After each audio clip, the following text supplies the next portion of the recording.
Hello friends. तो आज हमारी 11th क्लास की इकोनॉमिक्स की वीडियो का सेकंड पार्ट है ये, ठीक है, जिसमें मैं आपको ये बताऊंगी कि इकोनॉमी की सेंट्रल प्रॉब्लम क्या होती है। और इससे पहले वाली जो मेरी वीडियो है मैंने उसमें आपको इकोनॉमी का मीनिंग, इकोनॉमिक्स का मीनिंग, रिसोर्सेज के स्केर्सिटी, इकोनॉमिक प्रॉब्लम, इन सब के बारे में कुछ बेसिक चीज़ें बताई थी, ठीक है। तो आप उस वीडियो को ज़रूर देखें इस वीडियो से पहले, ठीक है। और आज की वीडियो में मेरा topic central problem of the economy है। इसको आप बहुत इजी वे में समझ सकते हैं और ये एग्जामिनेशन के लिए बहुत इंपॉर्टेंट क्वेश्चन है। वेटेज इसके एग्जामिनेशन के लिए 4 to 6 मार्क्स के लिए क्वेश्चन डेफिनेट 101% आएगा, मतलब ए ग्रेड का क्वेश्चन है, ये आना ही आना है। 4 मार्क्स के लिए, 3 मार्क्स के लिए, कभी कभी 6 मार्क्स के लिए, बट आपको लिखना वैसे ही है, ठीक है। और जैसे मैंने प्रेजेंटेशन दिया आप वैसे ही करें। आप अपनी बुक को भी रेफ़र कर सकते हैं, आप अपनी बुक से भी रीड आउट करिए थॉरली, क्योंकि अगर आपको मार्क्स अच्छे गेन करने हैं तो आपको और अच्छे टेक्निकल वर्ड्स सीखने पड़ेंगे। इकोनॉमिक्स में मार्क्स गेन करने का बस यही तरीका है। आपको नॉलेज होनी ही चाहिए, नो डाउट, लेकिन आपका प्रेजेंटेशन बहुत ज़्यादा वर्क करता है एग्जामिनेशन में, ओके। तो आप इस क्वेश्चन को समझिए, और अगर आपको ये वीडियो अच्छी लगे तो आप अपने फ्रेंड्स के साथ इसे ज़रूर शेयर कीजिए और मेरा चैनल सब्सक्राइब कर लीजिए, ठीक है। चलिए, तो सेंट्रल प्रॉब्लम क्या है, central problem of the economy में उसको समझने के लिए सबसे पहले आपने पिछली क्लास में मैंने आपको ये समझाया था कि हर एक पर्सन हो या कोई भी इकोनॉमी हो, उन सबके पास जो रिसोर्सेज होते हैं ना, वो क्या होते हैं, स्केयर होते हैं, कम होते हैं, लिमिटेड होते हैं। क्यों लिमिटेड होते हैं, इसके रीजंस 3 हैं। क्यों रीज़न हमें कम लगता है पैसा, क्योंकि भाई हमें उससे जो हमारी इच्छाएं होती है ना, वांट्स, वो बहुत ज़्यादा होती है। तो हमारी वांट्स जब बहुत ज़्यादा है तो उसे पूरा करने के लिए हमारे पास पैसा भी बहुत ज़्यादा होना चाहिए। बट वांट्स ज़्यादा होती हैं, बट हमारे रिसोर्सेज जो हैं वो क्या है, लिमिटेड। जैसे अगर आपको फॉर एग्जांपल आपकी पॉकेट मनी मिलती है, तो हर एक स्टूडेंट को जितनी भी अलग अलग कैटेगरी के लोग हैं, अब किसी को पॉकेट मनी में 100 रुपये मिल रहे हैं, किसी को 500 रुपये मिल रहे हैं। 100 रुपये वाला जो कैटेगरी का पर्सन है वो चाहता है कि उसको 500 मिले। क्यों? क्योंकि उसकी इच्छाएं शायद 500 तक की है, लेकिन जब उसे 500 मिलेंगे ना तो उसकी इच्छाएं और बढ़ेंगी। यानी कि सीधी बात है, रिसोर्सेज लिमिटेड है, नो डाउट, लेकिन ये जो वांट्स है ना, ये अनलिमिटेड है और ये बढ़ती रहती हैं, ठीक है। और साथ ही रिसोर्सेज के ना ऑल्टरनेटिव यूजेस है। मतलब ऑल्टरनेटिव यूजेस का मतलब, अगर आप अपने 10 रुपये के नोट की बात करें तो 10 रुपये के नोट से आप चॉकलेट भी खरीद सकते हैं, आप पेन भी खरीद सकते हैं, आप एक नोटबुक भी खरीद सकते हैं, ठीक है, आप मार्कर भी खरीद सकते हैं। तो उनके बहुत सारी वांट्स, ये नहीं है कि 10 रुपये का नोट सिर्फ एक जगह ही यूज़ होगा, इसके बहुत सारे जगह यूज़ हैं। फिर हम कंफ्यूज होते हैं कि हमें कहाँ इसे यूज़ करना चाहिए, और वही कन्फ्यूजन किस चीज़ को क्रिएट करते हैं, चॉइस करना पड़ता है। और वो चॉइस की प्रॉब्लम क्या कहलाती है, इकोनॉमिक प्रॉब्लम, ठीक है। अब इकोनॉमिक प्रॉब्लम में हमें क्या चूज़ करना पड़ता है कि भाई मेरा वो जो 10 रुपये का नोट है, मैं उसे किस चीज़ पे खर्च करूँ और कैसे खर्च करूँ। मतलब इस 10 रुपये के नोट को, मतलब इस रिसोर्स को मैं अलोकेट कैसे करूँ, रिसोर्स को अलोकेट का मतलब होता है बांटू कैसे। जैसे 10 रुपये में, या मान लो 100 रुपये, 10 रुपये तो बहुत कम है, 100 रुपये में मैं कितने रुपए की चॉकलेट खरीदूँ, ठीक है, कितने रुपए का पेन खरीदूँ, अलोकेशन करने की प्रॉब्लम, ठीक है। और रिसोर्सेज को अलोकेट करने की प्रॉब्लम हर एक पर्सन को सहनी पड़ती है, एक इंडिविजुअल कंज्यूमर को भी सहनी पड़ती है और एक प्रोड्यूसर को भी सहनी पड़ती है, ठीक है, क्लियर है। तो अलोकेशन ऑफ रिसोर्सेज, पैसे को कहाँ कौन सी वांट्स पे कितना खर्च किया जाए, इस प्रॉब्लम को हम लोग कहते हैं सेंट्रल प्रॉब्लम। क्या कहते हैं, सेंट्रल प्रॉब्लम। अच्छा, ये अलोकेशन की प्रॉब्लम कौन सहेगा, आप एग्जाम्पल सिर्फ समझिए इसको। आप 12वीं पास करने के बाद एक बिज़नेस खोलना चाहते हैं, ठीक है। अब आपके पास 12वीं पास करने के बाद आपको कुछ बिज़नेस खोलना है, आपको जॉब नहीं करनी है, आपको अपना खुद का सेटअप करना है, तो आपके पास पैसे भी है, अमाउंट भी है। से एग्जाम्पल ले रही हूँ, पैसे को मैंने रिसोर्स यहाँ ट्रीट किया है, अदरवाइज रिसोर्स में बहुत सारी चीज़ें आती हैं। आपके पास 1 लाख रुपीज़ है, आप इस 1 लाख रुपीज़ में सबसे पहला आपके माइंड में क्वेश्चन क्या आएगा कि भाई मेरे पास रिसोर्स है, ठीक है। आप न्यू बिज़नेस खोलना चाहते हैं, तो सबसे पहले तो क्वेश्चन क्या आना चाहिए कि एक एंटरप्रेन्योर जो बनना चाहता है उसके माइंड में पहला क्वेश्चन क्या आएगा, पैसा आते सबसे पहला क्वेश्चन क्या आता है, क्या करूं इसका, यानी क्या बनाऊं, किस चीज़ का बिज़नेस खोलूं। यानी कि इस रिसोर्सेस 1 लाख में, ये जो रिसोर्स है मेरा, इस रिसोर्स से मैं कौन सी बिज़नेस को सेटअप करूं, यानी कौन सी गुड्स और सर्विसेज को बनाऊं, व्हाट टू प्रोड्यूस, क्या बनाऊं, पहला क्वेश्चन, व्हाट टू प्रोड्यूस, कहाँ लगाऊं इस पैसे को, ठीक है, क्लियर है। अच्छा, आपने डिसाइड कर लिया कि से मुझे A एंड B नाम की गुड्स बनानी है, ठीक है, आपने डिसाइड कर लिया, प्रॉब्लम सॉल्व हो गई। मतलब आपने डिसाइड कर लिया कि मुझे ए और बी नाम की गुड्स पे पैसा खर्च करना है। अच्छा, सिर्फ गुड्स पे खर्च करना है, मतलब उसके लिए रॉ मटेरियल वगैरह लाना है, इतने तक ही सीमित नहीं है बात। अब ए और बी बनेगी कैसे, दूसरा क्वेश्चन तो ये आएगा ना, ए बी डिसाइड कर लिया भाई ये बनाना है, अरे टेक्निक भी तो पता होनी चाहिए तुम्हें, यानी इसे कैसे बनाना है, हाउ टू प्रोड्यूस, इसके लिए कौन सी मशीनें लगेंगी, कितने लेबर्स लगेंगे, हाउ टू प्रोड्यूस, पहला क्या बनाऊँ, फिर दूसरा इसे कैसे बनाना है। अच्छा, तीसरा प्रॉब्लम क्या आएगा, तीसरी चीज़, अब ये जो मैंने बना के रेडी किया है ये कौन खरीदेगा, यानी किसके लिए बनाया मैंने, फॉर होम टू प्रोड्यूस। तो ये हमारी 3 प्रॉब्लम है जो एक बेसिक, जो शुरू में बिजनेस खोलने की एक प्रोड्यूसर सोचता है, न्यूली एंटरप्रेन्योर बनना चाहता है, तो उसको 3 प्रॉब्लम झेलनी पड़ती है। पैसा बहुत ज़्यादा होता तो सब कुछ बना लेता, ये प्रॉब्लम नहीं आती। रिसोर्स लिमिटेड है, इसलिए उसे चुनना पड़ेगा क्या बनाऊँ, क्या बनाने के बाद उसे चुनना पड़ेगा कैसे बनाऊँ भाई। अगर बहुत सारा पैसा होता तो वो हर टेक्नोलॉजी खरीद लेता। और तीसरा, फॉर होम टू प्रोड्यूस, किसके लिए बनाऊँ, अगर उसके पास बहुत सारा पैसा होता तो ये प्रॉब्लम भी वो झेलता नहीं, सबके लिए जो जिसको चाहिए वो सबके लिए सामान बना लेता, सब बना लेता चीज़ें, ठीक है। तो उसके पास पैसा कम है, इसलिए उसे ये 3 प्रॉब्लम झेलनी पड़ रही है। तीनों प्रॉब्लम में कौन सी गुड्स पे कितना पैसा खर्च करूँ, कौन सी टेक्नोलॉजी पे कितना पैसा खर्च करूँ, और ये गुड्स किसके लिए बनी है, कौन से सेक्शन के लिए बनी है, ये डिसाइड करना है। यानी तीनों प्रॉब्लम में उसे रिसोर्स अलोकेट करना है, कितना पैसा कौन सी गुड्स पे लगाऊं, कितना पैसा कौन सी टेक्निक पे लगाऊं। तो सेंट्रल प्रॉब्लम का मतलब क्या होता है, the problem of allocation of resources, problem किस चीज़ की, पैसे के बांटने की, कैसे किस पे पैसा लाऊं, अलोकेशन ऑफ रिसोर्सेज, ठीक है। तो अब बस आपको रीड करना है, देखिए आप इसको ऐसे ही लिखेंगे, सेंट्रल प्रॉब्लम क्या होती है, अलोकेशन ऑफ रिसोर्सेज, पेपर में 1 नंबर के लिए आ सकता है, define central problem, the problem of allocation of resources is known as central problem, allocation of resources. अब इसमें कितने तरह की सेंट्रल प्रॉब्लम होती है, 3, व्हाट टू प्रोड्यूस, अच्छा क्या बनाऊं, साथ ही साथ ये क्वेश्चन भी आता है कितना बनाऊं, है ना, मैंने बोला ए बी बनाना है, तो ए बी कितनी यूनिट बनाऊं उसकी, भाई बड़े स्केल पे भी हो सकता है, छोटे स्केल पे, तो वो उसे उसी समय डिसाइड करना पड़ता है। What to produce and in what quantity. दूसरा क्वेश्चन क्या है, हाउ टू प्रोड्यूस, और तीसरा क्वेश्चन क्या है, फॉर हुम टू प्रोड्यूस। क्लियर है। तो पहला, चलिए, तो सबसे पहला प्रॉब्लम क्या है, व्हाट टू प्रोड्यूस, क्या बनाऊँ, ठीक है। सबसे पहला क्वेश्चन क्या आएगा, आप बिजनेसमैन बनना चाहते हैं तो सबसे पहले क्या करना पड़ेगा, आपको चूज़ करना पड़ेगा, अरे ये जो पैसा है मुझे उस पैसे से कौन सी गुड्स, ए नाम की गुड्स पे बी नाम की गुड्स मेरे को बनानी है, तो मैं गुड्स कौन सी बनाऊँ, बहुत सारी गुड्स है ना, देखो अपने आसपास आप सुबह से लेकर शाम तक कितनी गुड्स यूज़ करते हो, उसमें से आपको कौन सी गुड्स बनानी है ये सोचना है, ठीक है। साथ ही साथ ये भी सोचना होगा कि बड़े स्केल पे बनानी है, भाई मेरे को छोटा सा बिजनेस शुरू करना है, या बहुत बड़े लेवल पे या मीडियम लेवल पे, तो what to produce and in what quantity. अच्छा सोचो, क्यों सोचना पड़ रहा है, सब नहीं बना सकते क्या, अरे कैसे सब बना सकते हो भाई, आपके पास पैसा क्या है, लिमिटेड है, तो आप अपने आप से क्वेश्चन पूछिए, अपने आप से आंसर मिलेगा, ठीक है। तो जब भी आप पेपर में ये क्वेश्चन आएगा ना बेटा, तो आप उसमें 4 चीज़ें ज़रूर लिखेंगे, मीनिंग, पहला इस प्रॉब्लम में क्या है, दूसरा ये प्रॉब्लम क्यों अराइज हो रही है, इस प्रॉब्लम को अराइज होने के बाद फिर एग्जाम्पल बताओ, फिर उसके बाद इसका आंसर बताओ, सोल्यूशन बताओ, प्रॉब्लम है तो सोल्यूशन होगा। तो मीनिंग क्या है भाई, इस व्हाट टू प्रोड्यूस में आपको क्या सोचना पड़ता है, ये प्रॉब्लम क्या है कि इसमें एक प्रोड्यूसर को, एक इकॉनमी बताया था ना, सारे प्रोड्यूसर्स, इसमें एक प्रोड्यूसर को ये सोचना पड़ता है कि मैं क्या बनाऊँ और कितनी क्वांटिटी में बनाऊँ। फिर सोचो क्यों सोचना पड़ रहा है, रीज़न, तो रीज़न इसलिए सोचना पड़ रहा है क्योंकि इकॉनमी में रिसोर्सेज लिमिटेड होते हैं और हम सब नहीं बना सकते।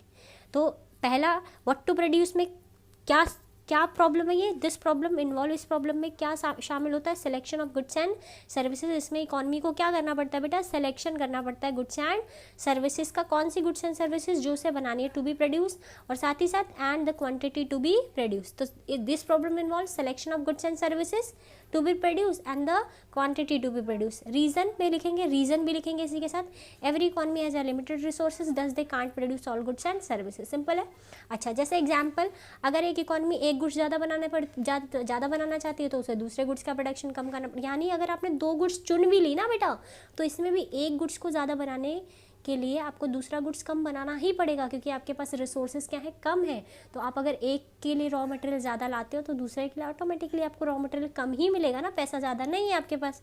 तो production of more sugar, example दे दिया, अगर आप शुगर बनाना चाहते हैं, शुगर और एक दूसरा गुड्स भी बोलते हैं, तो if production of more goods is possible only by reducing the production of other goods. ठीक है, इसके बाद क्या हुआ, इस प्रॉब्लम में इसका मतलब दो चीज़ें आपको सोचनी पड़ेगी।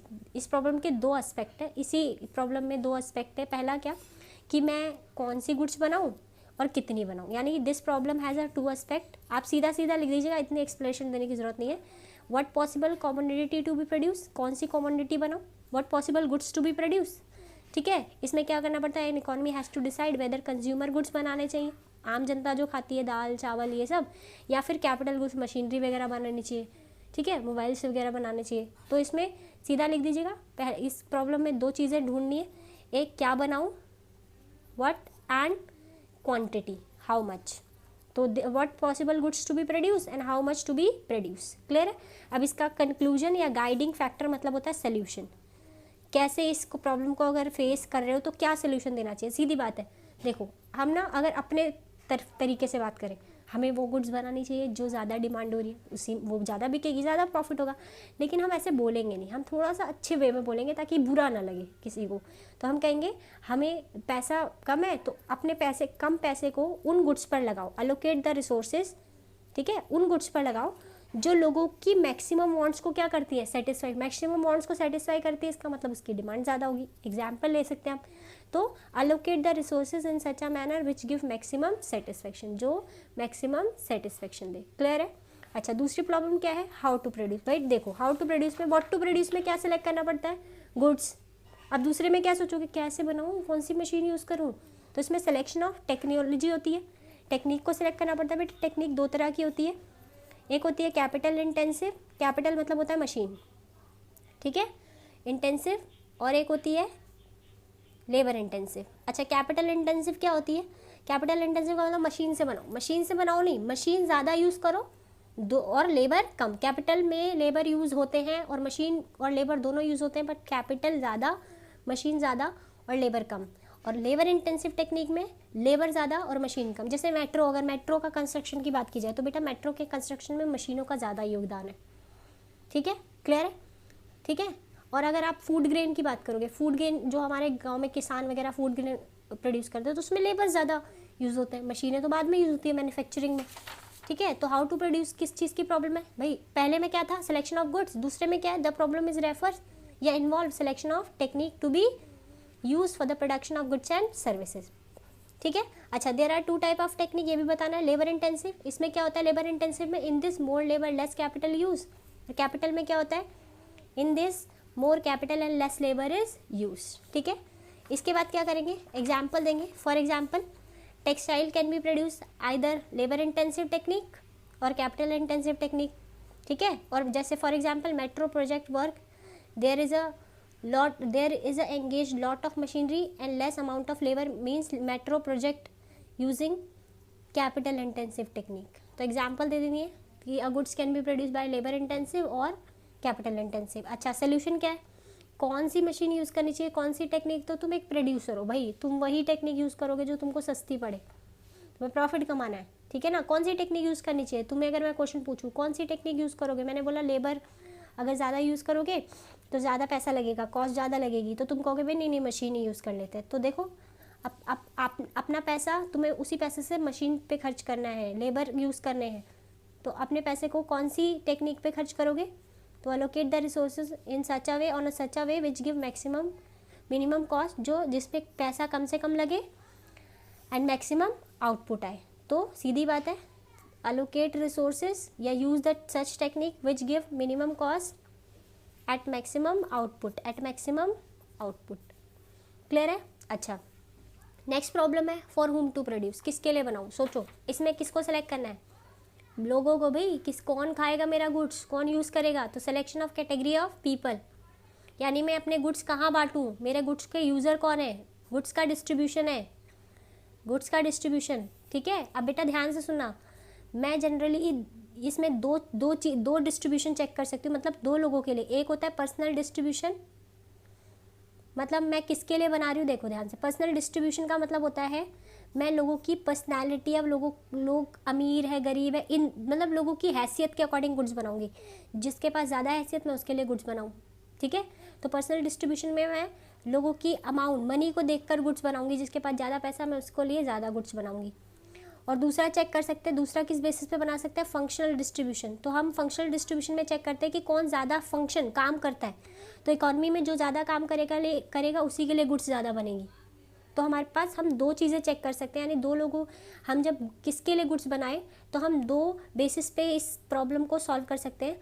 या तो हम पर्सनल डिस्ट्रीब्यूशन के अकॉर्डिंग गुड्स बना सकते हैं या फंक्शनल डिस्ट्रीब्यूशन के अकॉर्डिंग गुड्स बना सकते हैं। तो देख लीजिए इसमें क्या होता है बेटा, डिस्ट्रीब्यूशन, गुड्स का डिस्ट्रीब्यूशन समझना है। तो this problem involve distribution of goods and services among the individual. हमें लोगों के बीच गुड्स फ्री में नहीं बांटनी, कौन खरीदेगा, distribution of goods and services. या this problem involve selection of people who ultimately consume the goods and services. में सिलेक्शन करना होता है पीपल का, जो मेरी गुड्स को क्या करेंगे, कंज्यूम करेंगे। अच्छा, सबके लिए क्यों नहीं बना सकते, रीज़न सोचो, इस प्रॉब्लम का रीज़न क्या है। तो no society can satisfy all wants of the society, या society can not produce all goods and services. Reason because resources are limited, ठीक है। तो society can not satisfy all the wants, सभी लोगों के लिए नहीं बना सकती बिकॉज रिसोर्सेज आर लिमिटेड, ठीक है। इसके बाद प्रॉब्लम का सोल्यूशन कैसे करना है, ध्यान से सुनिए। गुड्स आर जनरली, अब तो फिर जब सोसाइटी सबके लिए नहीं बना सकती तो किसके लिए बनाती है। तो goods are generally produce for those who have the paying capacity, जिनके पास चुकाने की हैसियत होती है उसी के लिए गुड्स बनता है, ठीक है। अच्छा, तो इस प्रॉब्लम में हमें पेइंग कैपेसिटी चेक करनी है, तो हम किसके लिए बनाएंगे। This problem can categorise under two head. ये प्रॉब्लम में हम दो हेड डिवाइड करते हैं चेक करने के लिए किसके लिए बनाए, तो दो हेड डिवाइड होते हैं। पर्सनल डिस्ट्रीब्यूशन में हमें क्या चेक करना पड़ता है कि किसके पास पैसा कितना है। तो पैसा मतलब नेशनल इनकम का मतलब होता है हमारी सोसाइटी की टोटल इनकम। तो it means how national income of the economy is distributed among the different group of people. इसमें हमें क्या चेक करना पड़ता है कि इकोनॉमी की नेशनल इनकम लोगों के बीच कैसे डिस्ट्रीब्यूट हुई है। उसके बाद दूसरे में क्या चेक करना पड़ता है, फंक्शनल डिस्ट्रीब्यूशन में हमें चेक करना पड़ता है कि कौन कितना काम करके दे रहा है। It involve deciding the share of different factor of production in the national income. अब गाइडिंग प्रिंसिपल सोल्यूशन क्या है, किसके लिए बनेगा, distribution among the income. Problem किस चीज़ की है, इनकम, ठीक है। इनकम में जिसका जितना हिस्सा होगा उसके लिए उतना गुड्स बनेगा। तो सीधी बात है, हमें सोसाइटी में इनकम को ऐसे डिस्ट्रीब्यूट करना चाहिए, distribute the income among the income earner in social justice. देखिए, जो गुड्स बना रहा है ना वही इनकम जनरेट करवाता है, क्योंकि उसी के थ्रू लोगों को इनकम मिलती है। तो भाई सीधी बात है, हमारी इकॉनमी में जो प्रोड्यूसर है उसे इनकम को इस तरीके से डिस्ट्रीब्यूट करना चाहिए इनकम अर्नर के बीच, ताकि सोशल जस्टिस से डिस्ट्रीब्यूट करना चाहिए, ताकि उन लोगों के लिए भी गुड्स एंड सर्विसेज बन सके। तो पर्सनल डिस्ट्रीब्यूशन में हम क्या चेक करते हैं कि how national income of the economy distributed, यानी इनकम में किसका कितना हिस्सा है, रिच लोगों का ज़्यादा है, पुअर लोगों का कम है। और फंक्शनल डिस्ट्रीब्यूशन में हमें क्या चेक करना पड़ता है कि हमारी इकॉनमी के फैक्टर ऑफ प्रोडक्शन, मतलब लोग हमारी इकॉनमी में जो काम कर रहे हैं, फैक्टर मतलब function. It involve share of factor of production, मतलब काम करने वाले लोगों का हिस्सा, कौन कितना काम कर रहा है, ठीक है, क्लियर है। तो ये हमारी प्रॉब्लम है। अच्छा, जो थर्ड प्रॉब्लम है बेटा, ये प्रॉब्लम आपको ना, आप एक दो चैप्टर जब पढ़ लेंगे ना तो दोबारा मैं एक रिविजनरी वीडियो डालूंगी, वहाँ मैं आपको ना रिविजनरी में डिटेल में इस प्रॉब्लम को इस प्रॉब्लम को ढंग से समझाऊंगी, क्योंकि ये प्रॉब्लम अभी आपके माइंड में उतनी कोप अप नहीं जाएगी। आप तो फर्स्ट और सेकंड ढंग से लर्न कर लीजिए इसको, आप एक बार रीडिंग कर लीजिए इसको, आगे हम लोग नेक्स्ट वीडियो में इसको कंप्लीट कर लेंगे, ठीक है। चलिए बाय।